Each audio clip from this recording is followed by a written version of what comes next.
Hello students.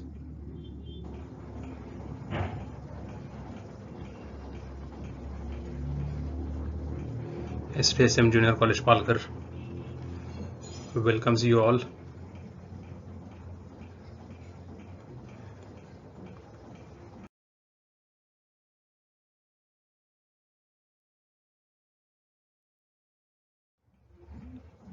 Myself, Professor Suresh Hasbe, congratulate you all for getting good marks in 10th standard and taking admission to the science faculty. Today, we are going to start a topic, sound. Before discussing about this topic,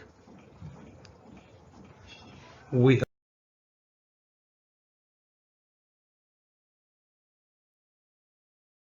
what different terms in this one.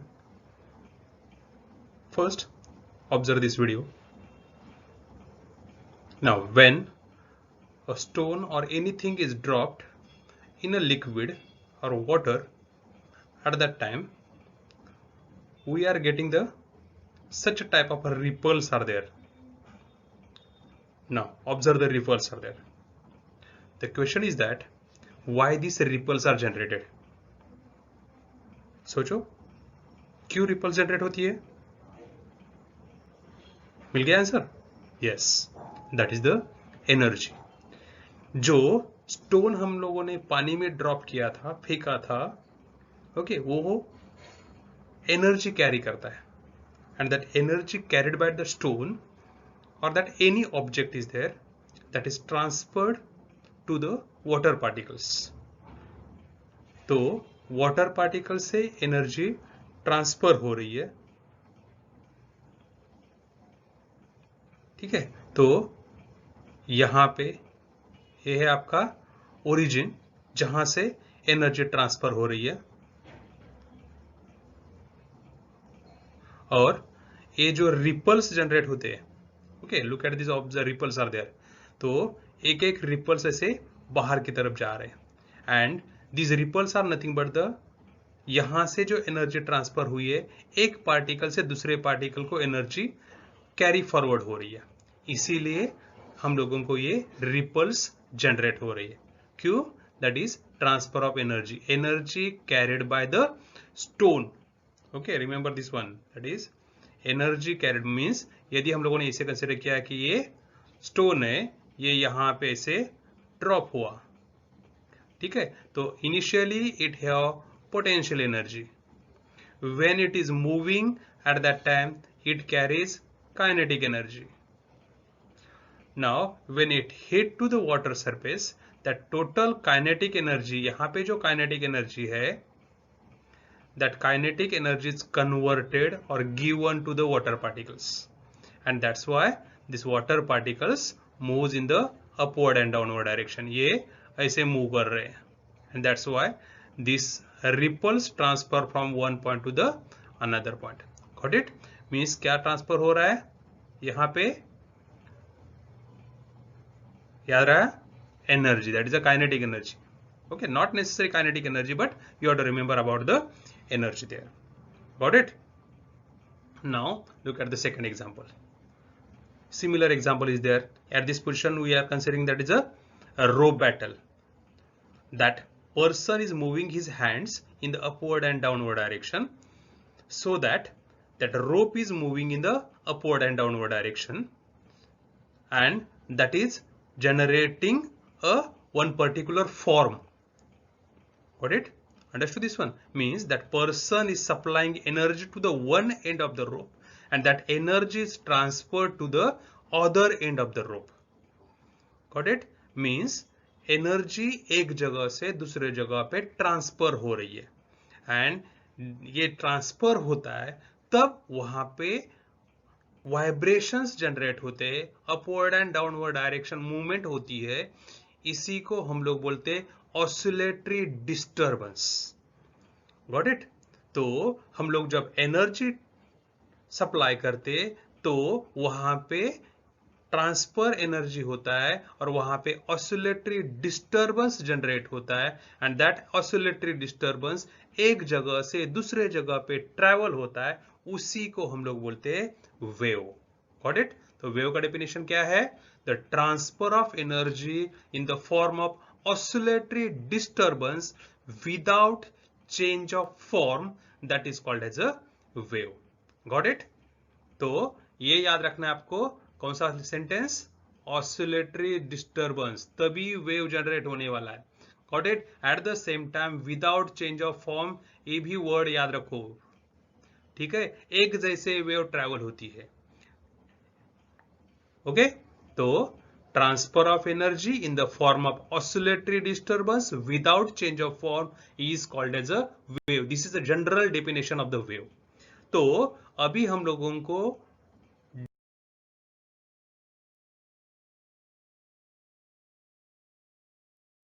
है types of waves.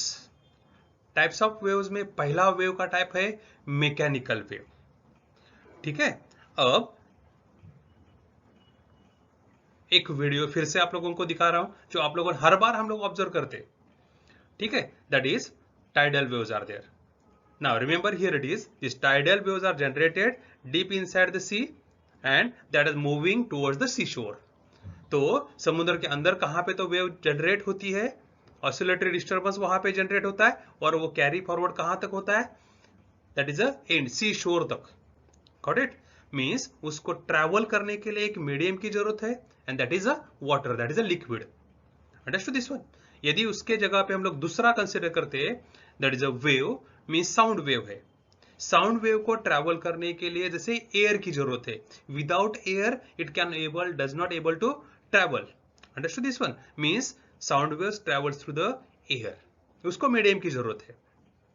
Got it? Means the waves which require some material medium for its propagation are called as a mechanical waves. Understood this one? That medium that may be solid, liquid and gases.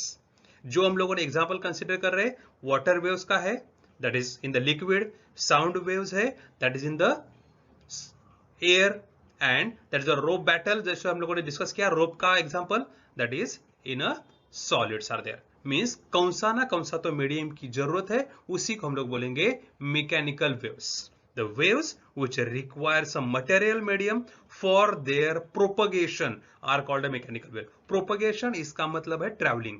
Wave को एक जगह से दूसरे जगह पे जाने के लिए कुछ ना कुछ तो मीडियम की जरूरत होती है, उनको हम लोग बोलते हैं मैकेनिकल वेव्स। Got it? अब इसके अपोजिट जो दूसरा है, मैकेनिकल के अपोजिट, उसको हम लोग नॉन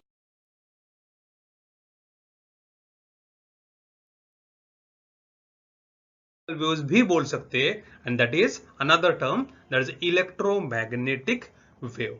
अब मैंने जैसे अपोजिट बोला था, मींस जिसको मटेरियल मीडियम की जरूरत नहीं है। Okay, before discussing about that one we will consider about this electromagnetic wave. यदि आपने ऑब्जर्व किया है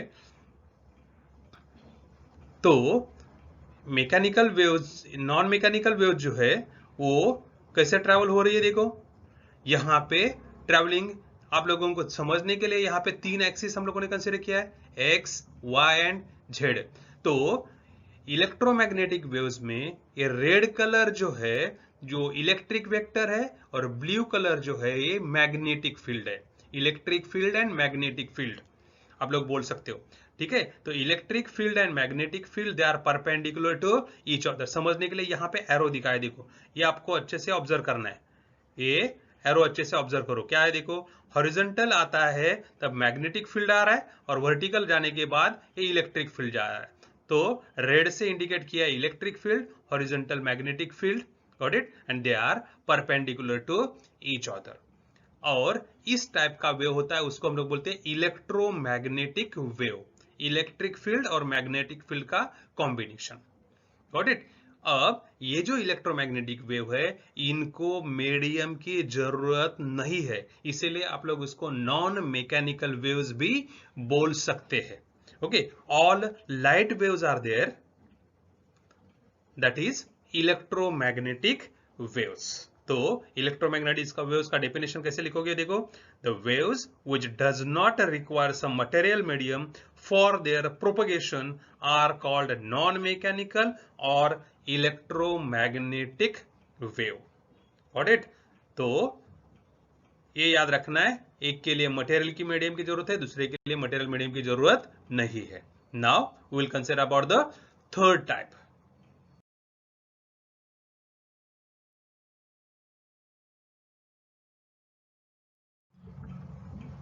थर्ड टाइप क्या है? देखो, मैटर वेव्स. ठीक है, मैटर इसका मतलब मटेरियल, सॉलिड, लिक्विड और गैसेस, कुछ भी हो सकता है ये. That is a matter waves are there. Understood this one? अब ये मैटर वेव्स कब जनरेट होती है ये पहले ऑब्जर्व करो. तो आप लोगों के लिए फिर से एक वीडियो दिखा रहा हूं. Now here it is, two objects are there. This is nothing but the gravitational waves are there. That is the video uploaded by the NASA, that is given here GIF. तो ये दो objects है और इनसे इनके बीच में जो ग्रेविटेशनल फोर्स है, and that gravitational force will generate that is a one particular gravitational wave, and that is indicated, explain here it is. अब यहां पे अब लोगों को समझना है कि ये जो दो ऑब्जेक्ट्स दिखाए, that may be two planets, that may be earth and sun, that may be any other galaxies are there. तो यहां पे कुछ भी हो सकता है. You can take that is a two particles also. तो इनके बीच में ग्रेविटेशनल वेव इस टाइप से सर्कुलेट होती है. ओके, ऐसे एक्सप्लेन किया. दैट इज, और ये जो पार्टिकल्स है that is nothing but the matter. ये सॉलिड के हो सकते हैं, लिक्विड के हो सकते हैं, गैसेस के हो सकते हैं. Got it? अभी आप लोग बोलोगे कि प्लैनेट्स है और वो लिक्विड से कैसे बनेंगे? तो ये जनरल वेव फॉर्म है, वो आपको याद रखना है. ठीक है, that is not particularly for planet, not particularly for earth and sun. Okay, it is general matter. अब यहां पे और एक डायग्राम आपको देता. Now, this is nothing but the waveform explained by the scientist de Broglie, and this is the waveform of an electron. Okay, that you have to remember there. That is, electron waveform is there. तो यहां पे यहां से यहां तक जो indicate किया है, and that is nothing but the one wavelength. Length, एक वेव तैयार हो रही है यहां से यहां तक. These are nothing but the electrons are there, and electrons are performing as they are in motion, they are performing, they are having that the one particular wave. तो मैटर वेव एक्सप्लेन करते समय हमको एक term याद रखना है, that means whatever the matter is there, if it is in motion, then only it can able to generate the wave. तो यहां पे जो मैंने बताया डी ब्रॉगली वेवलेंथ, ये 12th में हम लोग डिटेल में स्टडी करने वाले. तो समझने के लिए यहां पे सिर्फ एक डायग्राम बताया था. तो जनरली हम लोगों को आपको याद यहां पे क्या रखना है? सिर्फ there is a wave associated with any object which is in motion, these waves are called as a matter waves. ठीक है, तो याद क्या रखोगे? which is in motion, ये टर्म याद रखना है. मैटर मोशन में होना चाहिए तभी वहां पे वेव होती है, otherwise there is a no wave. That you have to remember there. इसीलिए यहां पे एग्जांपल हम लोगों ने कंसीडर किया, planets they are in motion, sun and earth they are in motion, that's why there is a gravitational waves are there, otherwise there is a no possibility. Got it? Understood this one? तो these are the three different types of waves are there. तो तीन waves के types हम लोगों ने discuss किए. ठीक है, मैकेनिकल वेव्स, नॉन मैकेनिकल या electromagnetic waves, and matter waves are there. Understood this one? Now go to the next point.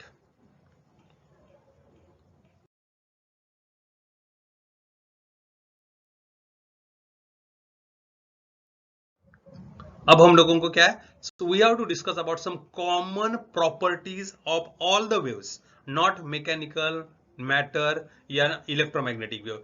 General terms, general properties that we have to consider there. First of all, we have to discuss about the amplitude. उसके लिए मैंने यहाँ पे एक diagram consider किया.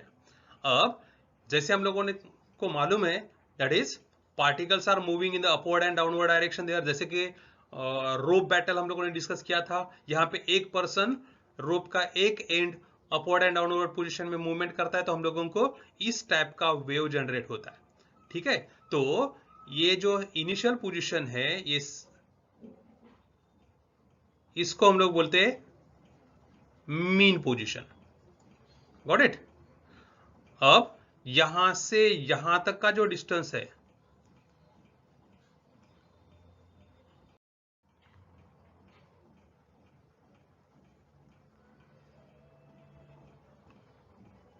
ये जो distance है इसको हम लोग बोलते हैं एम्पलीट्यूड ए, या you can able to remember about this one also. This is amplitude there, maximum displacement from the mean position, यहां से यहां तक ज्यादा से ज्यादा कितना डिस्टेंस ट्रेवल किया है ये आप लोगों को ऑब्जर्व करना है, यहां से यहां तक की। ये जो ए है मीन पोजीशन, इसी को आप लोग रेस्ट पोजीशन बोल सकते हो या इक्विलिब्रियम पोजीशन बोल सकते हो। यहां से पार्टिकल ज्यादा से ज्यादा कितना डिस्टेंस ट्रेवल किया है, ओके, जो डिस्प्लेसमेंट है इसी को हम लोग बोलेंगे एम्पलीट्यूड। सिंपली याद रखने के लिए आप लोग बोल सकते हो that is the height of the wave. तो ये भी हाइट है, ये भी हाइट है, not this is the depth there, okay. या आप लोग वो याद रखना है height of the wave actually एक जनरल डेफिनेशन क्या है, maximum displacement of the particles of the medium from the mean position, यहां से मीन पोजीशन से ज्यादा कितना डिस्टेंस ट्रेवल किया है, okay, that is nothing but the amplitude there. Second point है वेवलेंथ। अब देखो ये जो पार्टिकल्स है यहां से, ये जो पार्टिकल्स है ये ऐसे वाइब्रेट हो रहे हैं नीचे के डायरेक्शन में, सभी पार्टिकल्स ये नीचे के डायरेक्शन में हो रहे हैं, एक एक पार्टिकल का डायरेक्शन में इंडिकेट कर रहा हूं, ठीक है, इसका कुछ भी मूवमेंट नहीं हो रहा है। यदि यहां पे एक पार्टिकल कंसीडर करते हैं तो ये अपवर्ड डायरेक्शन में जा रहा है।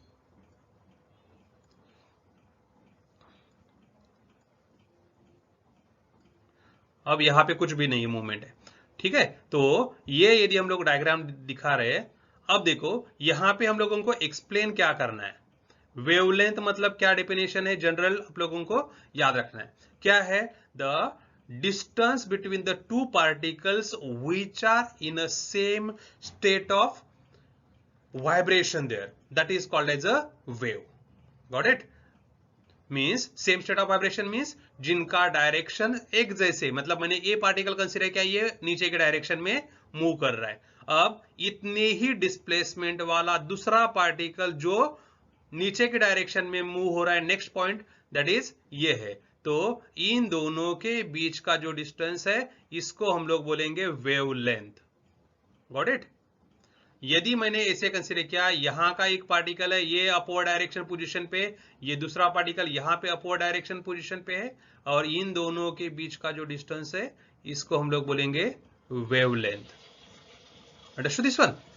ये आप लोगों को समझ में आना चाहिए, ये पार्टिकल इन दोनों के बीच का डिस्टेंस यहां पे भी आप लोग ऐसे कंसीडर कर सकते हो, तो ये डिस्टेंस जो है यहां से यहां तक, ठीक है, मींस दोनों का डायरेक्शन एक ही डायरेक्शन में होना चाहिए और दोनों का हाइट जो है, डिस्प्लेसमेंट जो है वो सेम होना चाहिए, उसी को हम लोग बोलते हैं सेम स्टेट ऑफ वाइब्रेशन, तभी उन दोनों के बीच का डिस्टेंस जो है उसी को हम लोग बोलते हैं wavelength. Wavelength is the distance between two successive particles which are in the same state of vibration.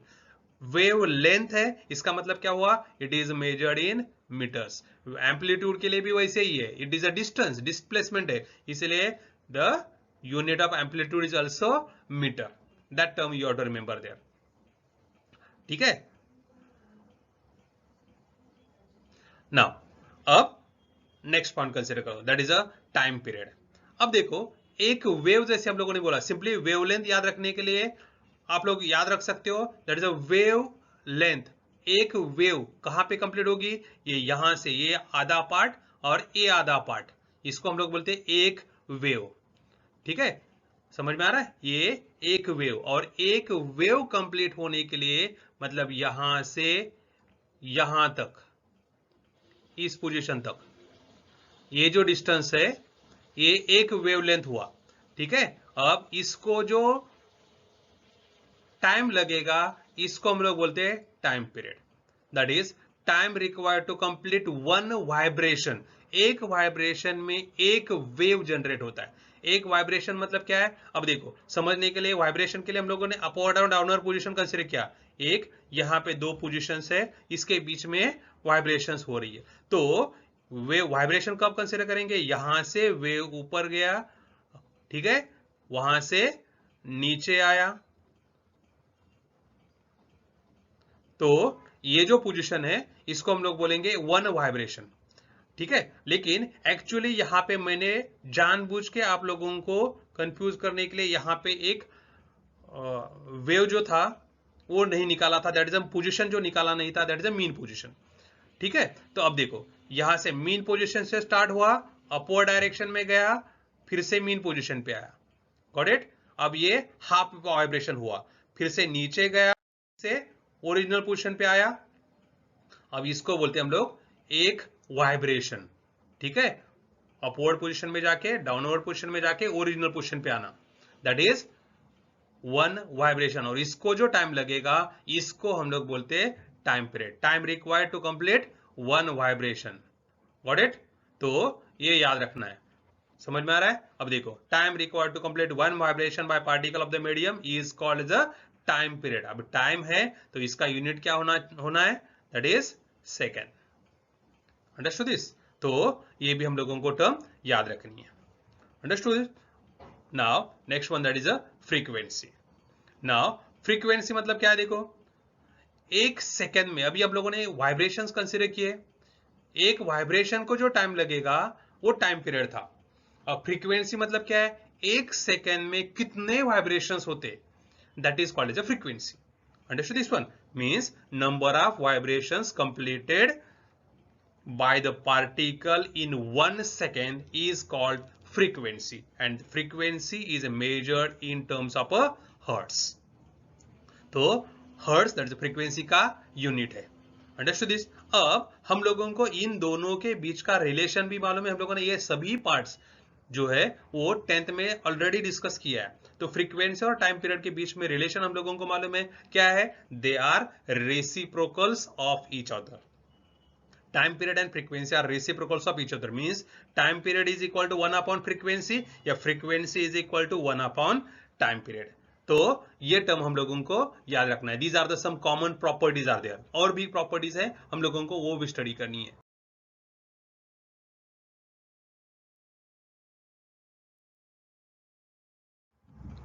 Now we will consider about that the double periodicity। अब पीरियोडिसिटी एक्सप्लेन करने के लिए हम लोगों को एक टर्म याद रखना है, means what do you mean by periodic, means जो रिपीट होता है कुछ टाइम के बाद, ओके। तो हम लोग बोलते हैं that is the day and night, sunrise sunset. तो सनराइज व्हाट हैपेंस, सनराइज हर 24 आवर्स में होता है, मींस ये रिपीटेड है। तो 24 आवर्स में रिपीटेड जो क्वांटिटी है उसको हम लोग बोलेंगे पीरियोडिक, पीरियोडिक क्वांटिटी है, अंडरस्टूड दिस वन। वैसे वेव के बारे में क्या क्या रिपीटेड क्वांटिटीज है, कैसे कैसे वेव रिपीट होता है, ये हम लोगों को डिस्कस करना है। यदि मैंने एक वेव कंसीडर किया फिर से, अब देखो यहां पे एक वेव फॉर्म निकाला, एक वेव हुआ ये। अब यहां से यहां तक का जो डिस्टेंस है इसको हम लोगों ने बोला था wave length, that is lambda. अब इस डिस्टेंस के बाद यहां से यहां तक का जो डिस्टेंस है इसके बाद क्या होने वाला है, फिर से ये वेव वैसे ही आने वाली है, गॉट इट। अब ये सेकेंड वेव का भी लेंथ उतना ही रहता है, गॉट इट। इसके बाद भी वेव वैसे ही आने वाली है और इसका भी डिस्टेंस उतना ही रहता है, अंडरस्टूड दिस वन। मींस ये हर एक इक्वल डिस्टेंस के बाद उतना रिपीट हो रहा है वेव।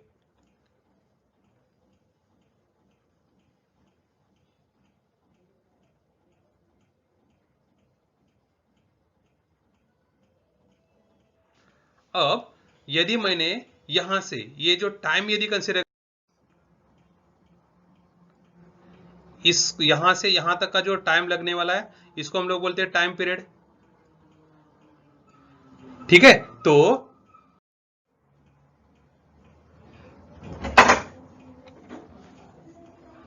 ये जो डिस्टेंस है टाइम पीरियड, यहां से यहां तक जो टाइम लगने वाला है वो भी टाइम पीरियड है, इक्वल डिस्टेंस इक्वल टाइम हुआ, गॉट इट। ये टाइम उतना ही है, यहां से यहां तक का टाइम इक्वल है, मतलब क्या हुआ, इक्वल टाइम के बाद भी रिपीट होता है, मींस डिस्टेंस में भी रिपीट हो रहा है, इक्वल डिस्टेंस के बाद रिपीट होता है, वैसे इक्वल टाइम के बाद भी रिपीट होता है, इसीलिए इसको हम लोग बोलते हैं डबल पीरियोडिक। तो टर्म्स क्या है देखो, the waves which possess double periodicity, okay, at every location the wave motion repeat itself at equal interval of time, जो टाइम पीरियड मैंने बताया, ठीक है। उसके बाद hence it is periodic in time. Similarly, at any given instant the form of a wave repeat at equal distances, hence it is periodic in space. Now, in this way, the wave motion is doubly periodic. Periodic in time and periodic in space. इसलिए इसको हम लोग बोलते हैं doubly periodic. ठीक है? Now, next point that we have to study, that is velocity. Generally हम लोगों को मालूम है velocity मतलब क्या है? Rate of change of displacement. ठीक है, या जनरल आप लोगों ने 10th तक डिस्कस किया था, डिस्टेंस अपॉन टाइम। तो यहां पे आप लोग बोल सकते हो velocity means that is distance covered by the wave in unit time, per unit time is called as a velocity of the wave. Distance covered by a wave per unit time, that you have to remember there. अब थोड़ी देर पहले मैंने एक diagram निकाला था, समझने के लिए फिर से यहां पे डायग्राम निकाल रहा हूं, देखो वेव का डायग्राम निकालते हम लोग।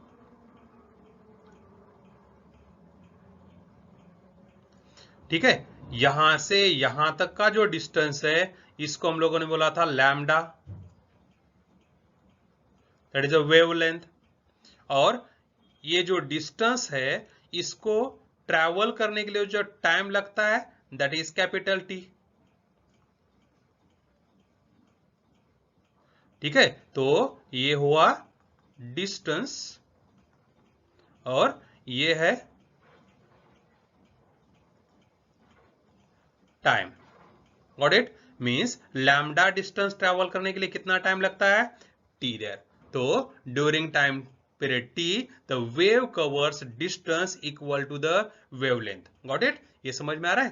तो डिस्टेंस कितना है लैम्डा, टाइम कितना है t। तो यदि हम लोग ये वेव का डेफिनेशन लिखते हैं मैथमेटिकल फॉर्म में, therefore the magnitude of the velocity of the wave is given by magnitude of velocity is equal to distance upon time, got it। तो डिस्टेंस कितना है लैम्डा, टाइम कितना है टी, या डिस्टेंस आप लोग इसको डिस्टेंस बोलो या यही वेवलेंथ है, गॉट इट। तो वेवलेंथ अपॉन टाइम पीरियड, ये लैम्डा मतलब क्या है वेवलेंथ डिस्टेंस, ठीक है, और ये टाइम मतलब क्या है टाइम पीरियड है।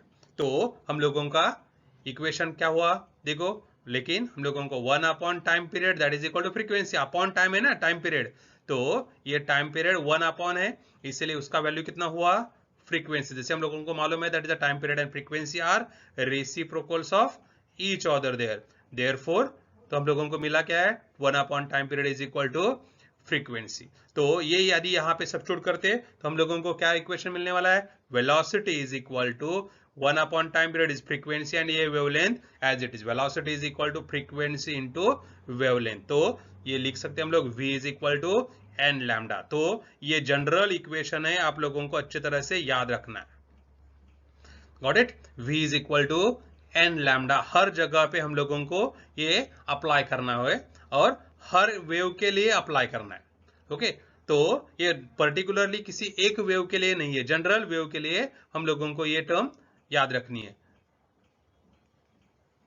ठीक है। v is equal to N lambda there, got it. Now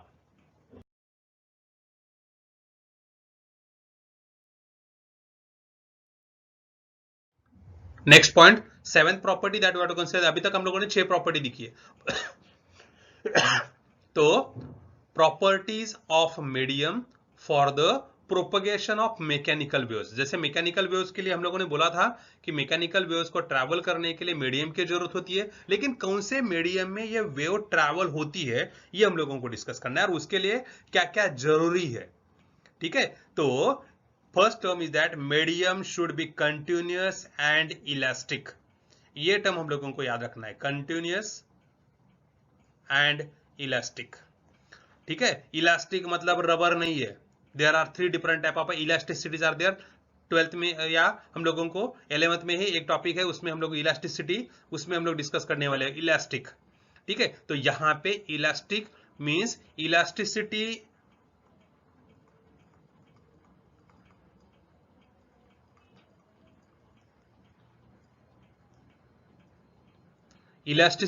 of volume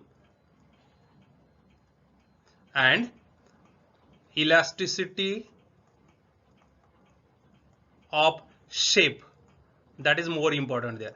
ये दोनों क्वांटिटीज होनी चाहिए, तब हम लोग वहां पे मीडियम में मैकेनिकल वेव्स ट्रैवल हो सकती है। उसका यदि शेप, इलास्टिक मतलब क्या होता है, नॉर्मली हम लोगों ने उसके ऊपर फोर्स अप्लाई किया, उसका shape and size volume change हुआ, यदि हम लोग फोर्स रिमूव करते तो वो ओरिजिनल पोजीशन पे जाता है। ऐसे होना चाहिए। जैसे हम लोगों ने कंसिडर किया था वाटर वेव्स है, जैसे वेव्स वहां पे जनरेट हुई है, तब जब तक वेव है तब तक वहां पे वाटर का सरफेस का पोजीशन शेप चेंज हुआ था, वेव निकल जाने के बाद it is a horizontal. Got it, means volume और शेप एंड साइज चेंज होना चाहिए। ठीक है, बैटल, रोप बैटल याद रखो, जब तक वो मूवमेंट हो रहा है तब तक उसमें अप एंड डाउन पोजीशंस दिख रही है, हम लोगों को वेव्स दिख रही है वहां पे। जैसे मूवमेंट रुका वहां पे क्या होना है, that is rope becomes horizontal there. Got it, means that is called as a elasticity of volume, elasticity of shape. Got it? These are the two terms there. Now, next point is there, that is a medium should possess inertia. अब inertia normally हम लोगों को in terms of a force, हम लोगों को inertia मालूम क्या है, tendency of a body to maintain state of rest and state of uniform motion, that is called as inertia. लेकिन यहां पे क्या है, यहां पे inertia का मतलब है that is tendency to store energy, energy absorb करना चाहिए, store it for some time and transfer to the next particle. तो यदि ऐसे है तब हम लोग उसको बोल सकते हैं that is there is a possibility, energy transfer होती है तब वहां पे possibility of transfer of mechanical waves. ठीक है, तो पार्टिकल जैसे हम लोग एनर्जी ट्रैवल करती है, हम लोगों ने एग्जांपल कंसीडर किया था वाटर वेव्स का, एक जगह पे पत्थर गिरता है जहां पे वो एनर्जी ट्रांसफर करता है, लेकिन वो पार्टिकल उतना एनर्जी एब्जॉर्ब करके रुकता नहीं है। Okay, it can able to travel from one position to the another position, वो एनर्जी एक पार्टिकल से दूसरे पार्टिकल पे ट्रांसफर हो रहा है, और यदि ऐसे होता है तब ये मैकेनिकल वेव्स आगे जा सकती है। गॉट इट, तो हम लोगों को ये टर्म अच्छे से याद रखनी है। ठीक है,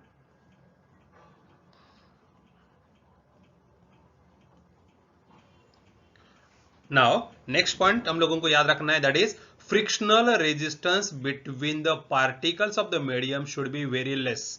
फ्रिक्शनल रेजिस्टेंस मतलब दो पार्टिकल के बीच का जो फोर्स ऑफ फ्रिक्शन है वो। अब यदि हम लोग एग्जांपल कंसीडर करते हैं कि पानी में हम लोगों ने पत्थर डालने के बाद रिपल्स जनरेट होती है, यदि वही हम लोगों ने मड कीचड़ में हम लोगों ने पत्थर डाला तो वहां पे वेव जनरेट नहीं होती है। Okay, why this is? Because the frictional resistance between the particles of the mud is a very high, and that's why these particles does not allow the another particle to move, and that's why what happens here it is there is a no movement, no transfer of energy, and that's why mechanical waves, tidal waves are not generated in the mud, they are generated in the water where frictional resistance, जो frictional resistance है ये less है। Got it? ये समझ में आना चाहिए हम लोगों को। ठीक है, now next point that you have to consider about the phase and phase difference. तो ये समझने के लिए मैं एक आप लोगों को एग्जांपल बता रहा हूं। देखो, हम लोग कंसीडर करते हैं एक सर्कल। ठीक है, अब सर्कल के मैंने दो पार्ट किए।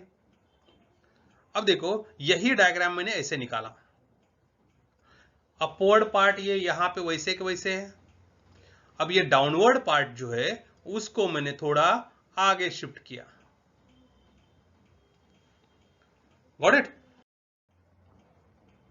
ये सर्कल के दो पार्ट्स। अब यहां पे सर्कल था, अब यहां पे हम लोगों को जनरेट हुआ वेव। मीन्स हम लोगों को अब ये मालूम है कि एक सर्कल के अंदर यदि हम लोग ये मूवमेंट कंसिडर करते तो ये जो एंगल है वो कितना होता है 360 डिग्री। ओके, ये हम लोगों को मालूम है, दैट इज 360 डिग्री या 2 पाई रेडियंस। Understood this one. तो अब यहां पे देखो, यहां से यदि हम लोगों ने वेव कंसिडर किया, स्टार्ट हुआ, ये स्टार्टिंग पॉइंट वेव का आ गया, यदि मैंने इसको ए पॉइंट कंसिडर किया तो ये ए पॉइंट यहां पे आया। Got it? Now when wave reaches to the B point, अब ये बी पॉइंट कहां पे? यहां पे। तो अब ए और बी के बीच में कितना एंगल है? देखो ये कितना हुआ 90 डिग्री। मतलब ये बी पॉइंट यहां पे ए 0 पोजीशन पे है और बी कितने पोजीशन पे आने वाला है? देखो ये है π/2। ठीक है, अब ये पार्टिकल बी से लेके सी पोजीशन तक गया। ठीक है, तो ये टोटल एंगल ए से लेके सी तक कितना एंगल होने वाला है? 180 डिग्री। मतलब यहां पे हम लोगों ने कंसिडर किया सी पॉइंट है तो इसका एंगल कितना हुआ? पाई 180 degree, pi radiance. Got it? अब ये पार्टिकल ये ऐसे हम लोगों ने ऐसे कंसिडर किया कि it is moving in a clockwise direction. ठीक है, तो ये ऐसे मूव हो रहा है और ये यहां पे डी पोजीशन पे आया। Got it? तो यहां पे डी पॉइंट आया, देखो ये मिडल पोजीशन पे डी पॉइंट कंसिडर किया हम लोगों ने। अब यहां पे कितना एंगल होने वाला है? 3π/2। और फिर से ये ए पोजीशन पे आ गया, मतलब ये फिर से इस पॉइंट पे आ गया। अब वेव ये सर्कुलर है इसलिए घूम के उसी जगह पे आने वाला है। तो वेव क्या होने वाला है? ये फिर से ए पॉइंट पे नहीं आने वाला है, ये आगे आगे ट्रेवल होगा। तो इसीलिए मैं यहां पे इसका नाम देता हूं, that is a E point. ठीक है, अब यहां पे ई पॉइंट, ये वेव ऐसे जाने वाला है आगे, तो ई पॉइंट पे कितना हुआ? 2 पाई रेडियंस। मतलब यहां से यहां तक। अब देखो पार्टिकल कहां पे है ये एक्सप्लेन करने के लिए हम लोगों को एंगल की जरूरत है। Got it? मीन्स कितना एंगल है उसके हिसाब से हम लोग एक्सप्लेन कर सकते हैं। और साथ में उसका डायरेक्शन, मतलब ये यदि मैंने बी पॉइंट कंसिडर किया तो ये क्या रिप्रेजेंट कर रहा है? Particle is moving in the upward direction. ये डायरेक्शन इसका कैसे है? मूवमेंट अपवर्ड डायरेक्शन में ये। ठीक है, और यदि ये डी पॉइंट कंसिडर किया तो इसका डायरेक्शन कैसे है? डाउनवर्ड डायरेक्शन में। दोनों का पोजीशन सेम है। यहां से ये अपवर्ड पोजीशन, ये डाउनवर्ड पोजीशन, ए से दोनों का यदि हम लोगों ने ए कंसिडर किया ऐसे, तो इधर भी 90 डिग्री है, इधर भी 90 डिग्री है। तो समझने के लिए क्या है, ये याद रखो, ये एंगल हम लोग ऐसे मेजर करेंगे। ठीक है, जिस डायरेक्शन में वेव जैसे ट्रेवल हो रहा है। लेकिन ये 3π/2 हम लोगों ने लिखा है, अंडरस्टूड दिस वन। लेकिन इसका डायरेक्शन डाउनवर्ड डायरेक्शन है, इसका डायरेक्शन अपवर्ड डायरेक्शन में, इसीलिए ये 90 नहीं है, ये रॉन्ग हुआ। ठीक है, तो यहां पे कितना आने वाला है? ये हो गया 270। लेकिन ए के साथ 90 बना रहा था इसीलिए मैंने 90 लिखा था, लेकिन है कितना? 270। Got it? मतलब ये एंगल क्या रिप्रेजेंट करता है? पार्टिकल का पोजीशन, साथ में वो किधर, कौन सी डायरेक्शन में वाइब्रेट होता है। मींस द पार्टिकल या the physical quantity which explain the state of motion of the particle is called as a phase. Phase का डेफिनेशन हम लोगों को अब देखो क्या आ रहा है? The physical quantity which gives the state of oscillation of the particle is called as a phase. ठीक है, तो ये एक्चुअली क्या है? It is nothing but the angle. याद रख सकते हो, दैट इज ये एंगल है। फेज, इसी को आप लोग बोल सकते हो, that is a phase angle. ठीक है, फेज, सिंपली फेज बोलो या फेज एंगल बोलो। Got it?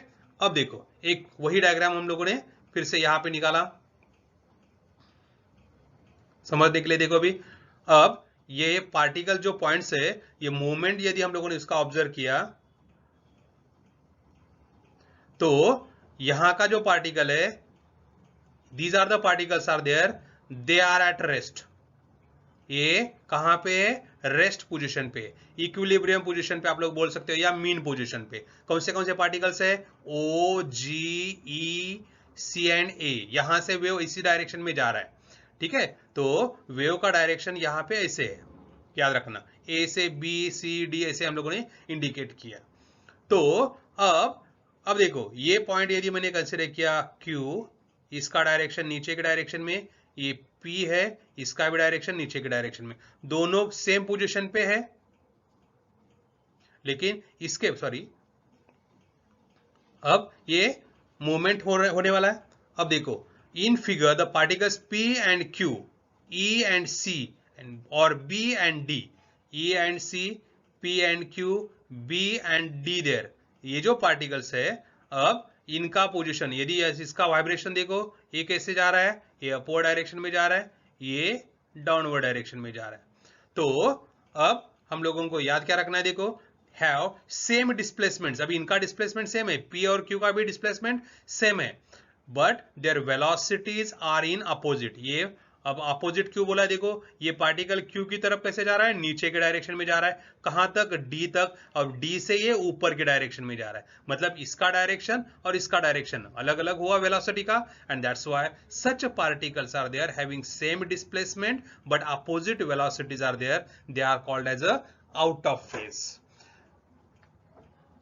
ठीक है, तो अभी हम लोगों को याद रखना है out of phase. Similarly particles अभी देखो जिनका पोजीशन सेम है, ठीक है, और डायरेक्शन ऑफ मोशन भी सेम है, मतलब यदि मैंने यहां पे पार्टिकल कंसीडर किया, अब देखो ये B पार्टिकल और F पार्टिकल, वैसे ही ये H और ये D, दोनों का डायरेक्शन सेम है, दोनों का पोजीशन सेम है, डिस्प्लेसमेंट सेम है, तो उन पार्टिकल को हम लोग बोलते हैं that is they are in a same phase. Particles B and F have that is the same magnitude of displacement and same direction of velocity. Such particles are said to be in phase. तो इन दोनों को हम लोग बोलते हैं इन phase. यहां पे हम लोगों ने क्या बोला था, आउट ऑफ फेज या अपोजिट फेज। ठीक है, इन फेज एंड अपोजिट फेज, ये याद रखना है। इन फेज पार्टिकल जो है उनके बीच का जो एंगल का डिफरेंस कितना होता है, यहां पे हम लोगों को याद रखना है, ये एंगल का डिफरेंस कितना हुआ, 0। फेज डिफरेंस इन दोनों में 0 है। यहां पे फेज डिफरेंस कितना होने वाला है, पाई डिग्री। Got it. अब देखो 0 फेज डिफरेंस कब होगा, when they are in a same phase. लेकिन जैसे मैंने शुरू में आप लोगों को बोला था, यहां पे ये 0 एंगल है। अब यहां से स्टार्ट करता हूं मैं, ये 0 हुआ, ये π/2 हुआ, ये पाई पोजीशन आ गया, ये 3/2 है, ठीक है, ये 2π, ये 5π/2, in this way it is goes on increasing, ये 3π, ये 7π/2। अब देखो ये मैंने 0 लिखा है, अब ये सेम फेज के लिए बोला था, लेकिन अब यदि ये पार्टिकल्स कंसिडर करते B पार्टिकल और ये A पार्टिकल, इनका एंगल क्या है, एक का एंगल है π/2, दूसरे का एंगल है 5π/2। Got it. इसलिए इन दोनों के बीच का एंगल कितना होने वाला है, डिफरेंस कितना आने वाला है, इट इज 2π। मीन्स यदि फेज डिफरेंस 0 है तभी भी they are in same phase, यदि फेज डिफरेंस 2π है तभी भी इनको हम लोग बोलेंगे that is a same phase. अब देखो यदि ये A पॉइंट कंसीडर किया मैंने और साथ में मैंने ये G पॉइंट कंसीडर किया, अब क्या आने वाला है देखो, और ये 0 पोजीशन देर, मीन्स ये सब कंडीशंस हम लोगों को याद रखनी है। ठीक है, 0, 2π, 3π, sorry 4π and so on there, then we are getting that is a same phase, they are in a phase there, these terms that you have to remember there। तो अपोजिट फेज में फेज डिफरेंस कितना आने वाला है, opposite phase में that is pi, ठीक है, और सेम फेज में 2π या 0 या 4π, यहां पे पाई, 3π, ये आप लोग यहां पे याद रख सकते हो, 3π, 5π एंड सो ऑन, ये हम लोग उसको इनको बोलेंगे हम लोग अपोजिट फेज पार्टिकल से, और सेम फेज के पार्टिकल 0, 2π, 4π, ये हम लोगों को बाद में यूज करना है, फिर भी आप लोग याद रख सकते हो ये। ठीक है, तो फेज और फेज डिफरेंस याद रह गया, समझ में आ रहा है। तो physical quantity which explain the state of oscillation और उनका फेज डिफरेंस, ये अच्छे से आप लोगों को याद रखने हैं। ठीक है,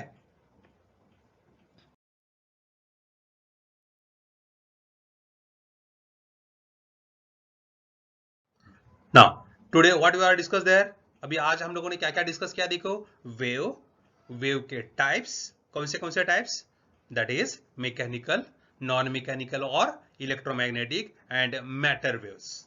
ठीक है, बाद में हम लोगों ने क्या डिस्कस किया, that is which are the different properties, common properties of the wave. Common properties क्या क्या है वो हम लोगों ने डिस्कस किया। एम्पलीट्यूड है, वेवलेंथ है, टाइम पीरियड है, फ्रीक्वेंसी है, फेज डिफरेंस है, वेलोसिटी है। Okay, these are the common terms that we have discussed there. Understood this one? तो आज आप लोगों को फिर से ये वीडियो अच्छे से देखना है और समझना है। Got it? Thank you.